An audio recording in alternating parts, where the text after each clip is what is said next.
আসসালামু আলাইকুম ভিউয়ার্স, আজকে আমি আপনাদেরকে দেখাবো আলু দিয়ে গরুর মাংস রান্না করে।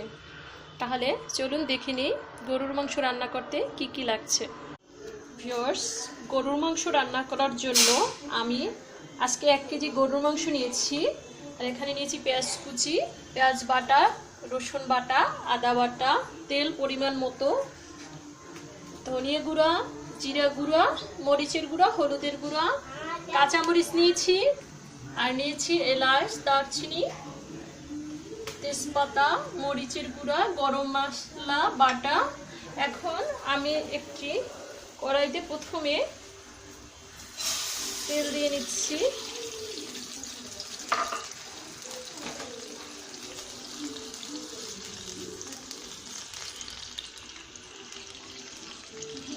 এরপরে তেলটা গরম হয়ে আসলে আমি এর ভিতরে দিয়ে দিচ্ছি পেঁয়াজ কুচি।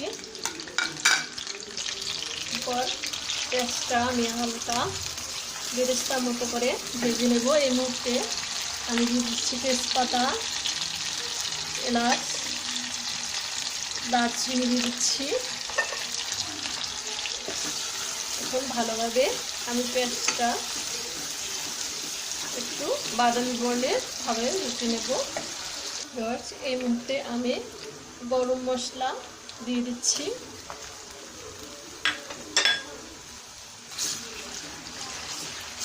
গরম মশলা দেওয়ার কারণে সুন্দর একটা ঘ্রাণ বের হবে। এবার এই মুহূর্তে আমি পেঁয়াজ বাটা দিয়ে দিচ্ছি, রসুন বাটা, আদা বাটা দিয়ে দিচ্ছি, আর দিয়ে দিচ্ছি মরিচের গুঁড়া, হলুদের গুঁড়া, জিরা গুঁড়া আর ধনিয়া গুঁড়া।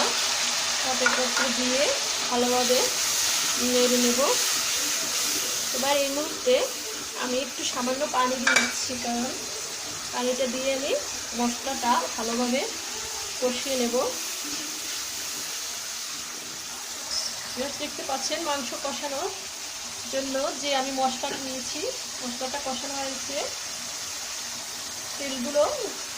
তেলটা উপরে ভেসে উঠেছে। এখন এই মুহূর্তে আমি মাংসের সাথে আমি লবণ দিয়ে নিচ্ছি পরিমাণ মতো। আমি মাংসটা দিয়ে নেড়ে চেড়ে নেব।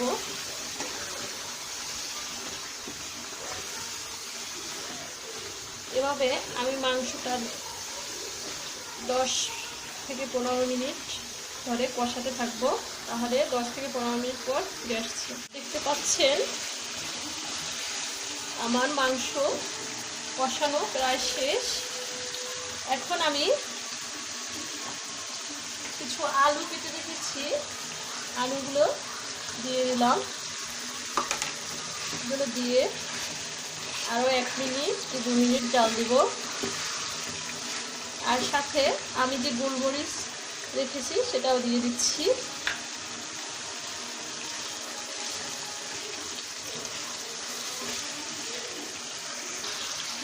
মাংস কষানো শেষ। এখন আমি এরকম একটা প্রেসার কুকার নিয়েছি। প্রেসার কুকারে আমি মাংসটা ঢেলে মাংসটা সেদ্ধ করব। আপনারা চাইলে চুলায়ও সেদ্ধ করতে পারেন। সেক্ষেত্রে পানি দিয়ে অনেক বেশি পরিমাণ পানি দিতে হবে, এবং পানি দেওয়ার পরে 40 থেকে 50 মিনিট মিনিমাম জাল দিতে হবে। আর প্রেসার কুকারে দিলে 15 থেকে 20 মিনিটের ভিতরেই হয়ে যাবে, অনেকের তারও আগেও হয়ে যেতে পারে। তাহলে আমি মাংসটা প্রেসার কুকার দিয়ে নিচ্ছি। আমি এর ভিতরে পানি দিয়ে দিচ্ছি। আমি আরও একটু পানি দেব, পানির পরিমাণ যেন বেশি না হয়। এরকম পানি দিলেই চলবে। এখন আমি এটা চুলায় বসিয়ে দেব। আমি প্রেসার কুকারে দিয়ে চুলার আঁচটা বাড়িয়ে দিলাম। আর যখন একটা সিজ দিবে তখন চুলার আঁচ কমিয়ে দেব। এবং আমার প্রেসার কুকারে 8 থেকে 10টা সিজ দিলেই মাংসটা হয়ে যাবে। অনেকের প্রেসার কুকারে আরও কম সিজ দিলেও হয়ে যায়। তাহলে এখন আমি মিনিমাম 8 থেকে 10টা সিজ দেওয়ার পর ফিরে আসি। আমি 20 মিনিট পর ফিরে আসছি। এই মুহূর্তে চুলাও বন্ধ করে দিয়েছি, আর এটা উঠিয়ে এরকম একটা উঠিয়ে রাখছি, এবং ঠান্ডা হলে আমি মুখটা খুলে আপনাদের একটু দেখাবো। ভিউয়ার্স, দেখতে পাচ্ছেন রান্নাটা কত সুন্দর হয়েছে,